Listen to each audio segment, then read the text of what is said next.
Halo sobat semua, jumpa lagi dengan Denbagose Channel. Semoga kalian selalu sehat. Sebelum mulai, jangan lupa subscribe, like, komen, serta nyalakan lonceng biar dapat notifikasinya update terbarunya. Bab 1883 layak mendapatkannya. Pada saat ini, Yogi Sie memandang Cherry Sie dan Thomas Kin dengan ekspresi bingung.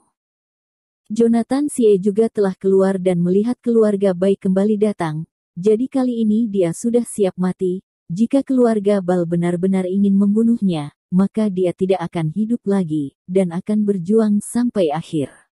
Tapi sekarang keluarga Bai berlutut dan meminta maaf secara langsung. Jonathan Sie tidak tahu harus berbuat apa. Metode keluarga Bai terlalu kejam, dia tidak tahu bagaimana cara merespon. Yogi Sie dan Jonathan Sie saling berpandangan, mereka tahu itu di hati mereka. Itu pasti Thomas Kin. Selain Thomas Kin, tidak ada kemungkinan lagi. Keluarga Bai takut dipukuli olehnya. Hanya bisa menjelaskannya seperti ini. Kalau tidak, bagaimana keluarga Bai bisa bersujud kepada mereka dan mengakui kesalahan mereka? Bahkan tersanjung juga tidak cukup untuk mengungkapkan perasaan mereka saat ini. Tuan Muda Bai, Tuan Ketiga, apa yang kalian? Yogi Sie tercengang, dia awalnya ingin mengakui kesalahannya kepada pihak lain dan meminta pihak lain untuk mengampuninya, tapi sekarang keadaannya langsung berubah. Terima kasih kepala keluarga, kamu tidak perlu bersikap sopan. Inilah yang harus kita lakukan. Sebelumnya aku yang tidak sopan. Kali ini sengaja meminta maaf pada kalian. Kalau tidak cukup memberi hormat 100 kali, maka kami akan memberi hormat 100 kali lagi. Fantius Bai berkata sambil tersenyum, di depan Thomas Kin. Bagaimana dia berani melakukan kesalahan? Jika dia tidak menyelesaikan masalah, dia harus dimakamkan di sini hari ini. Kekuatan Thomas Kin bukanlah lelucon. Namun, karena Ketua Naga, Ketua dari Perkumpulan Naga Biru memberitahunya tidak akan ada masalah, jadi dia baru berani datang.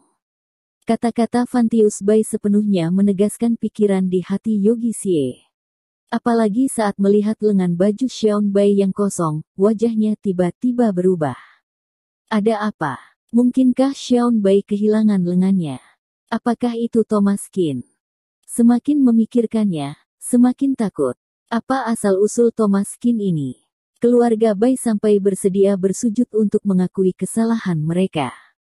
Hal-hal baik tidak keluar dan hal-hal jahat pergi sejauh ribuan mil.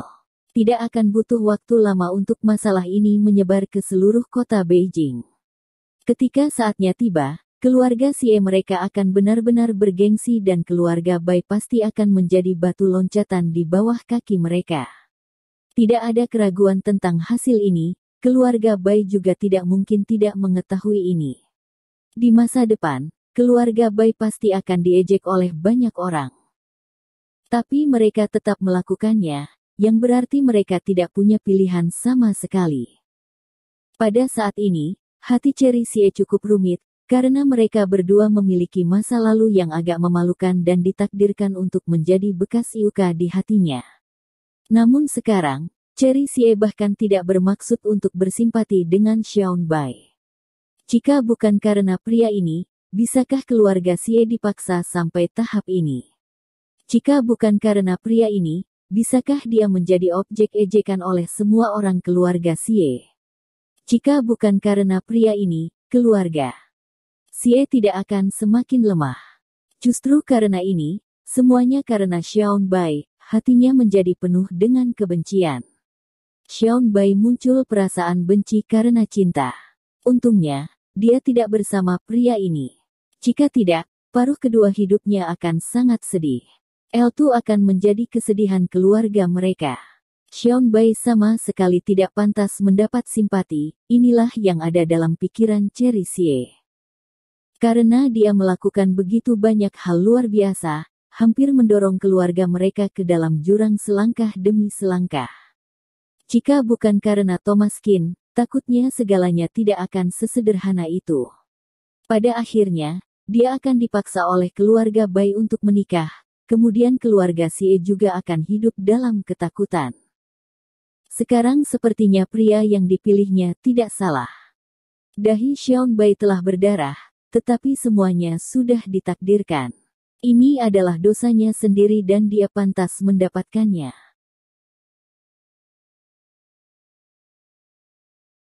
Bab 1884 badut di seluruh kota Beijing. Keluarga Xie secara bertahap menerima kenyataan ini. Dari kata-kata Fantius Bai, Yogi Xie dapat mendengar betapa rendah hatinya orang ini. Sekarang tampaknya keluarga Xie akhirnya menyingkirkan kendali keluarga Bai. Saat ini, keluarga mereka juga menyambut puncak kehidupan mereka. Ini, aku benar-benar tidak tahu harus berkata apa. Yogi Xie berkata dengan penuh semangat.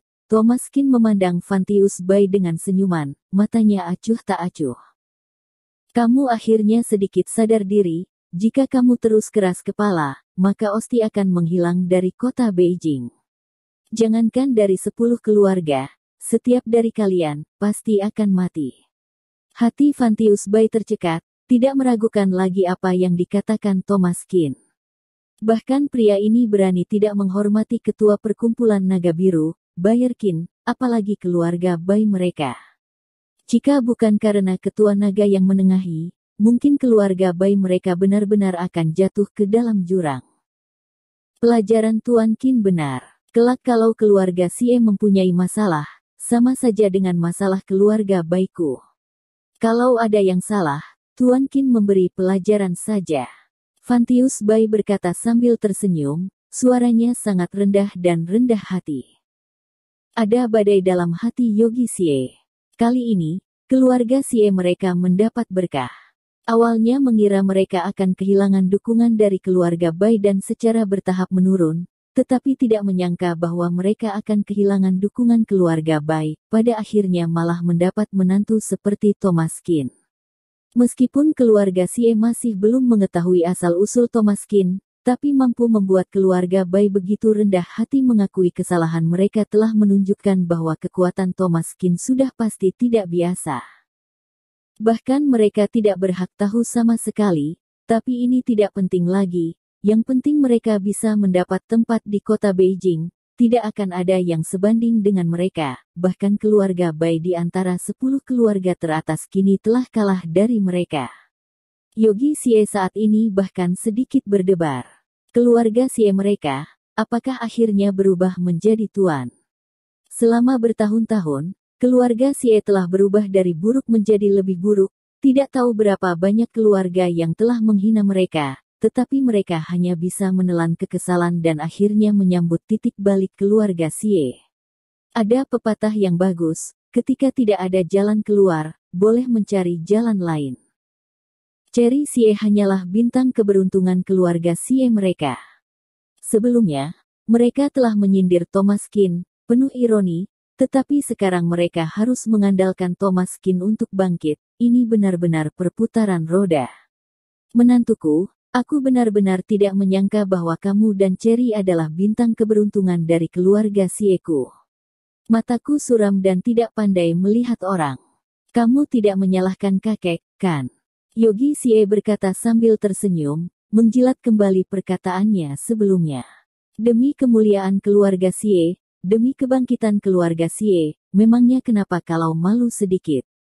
Yogi Xie tidak ingat saat dia mempermalukan Thomas Qin sebelumnya dan sekarang dialah yang paling membanggakan cucu menantunya. Ya, menantu, tidak peduli bagaimana dulu, semuanya adalah salah keluarga Xie kami. Kamu jangan menyalahkan Cherry saja. Jonathan Xie juga tersenyum. Pada saat ini, Cherry Xie tercengang, kapan aku menjadi kambing hitam? Mengapa Thomas Qin menyalahkanku? Bukankah kalian yang melakukan segala perbuatan jahat? Tetapi saat ini dia juga terlalu malas untuk perhitungan, wajahnya penuh dengan ekspresi manis. Kebangkitan keluarga Xie kali ini berkat Thomas Qin. Jika bukan karena Thomas Qin, mereka masih berada di 10 besar, berjuang di pinggiran, bahkan mungkin dikeluarkan dari 10 keluarga teratas kapan saja. Tidak apa-apa. Selama ada Cherry, aku sudah puas. Aku ini tidak mengingat dendam. Thomas Qin berkata sambil tersenyum. Keluarga Xie seperti mendapat pengampunan.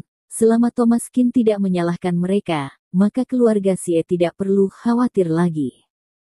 Tentu ada yang senang dan ada juga yang sedih. Menyaksikan Thomas Qin dipuji oleh semua orang, wajah manis ceri Xie yang bersandar di pundak Thomas Qin membuat urat nadi Xiaon Bai beringas. Seharusnya miliknya, tapi malah direbut pergi oleh Thomas Qin. Sedangkan sekarang, dia telah menjadi bahan tertawaan keluarga Bai, bahkan badut di seluruh kota Beijing.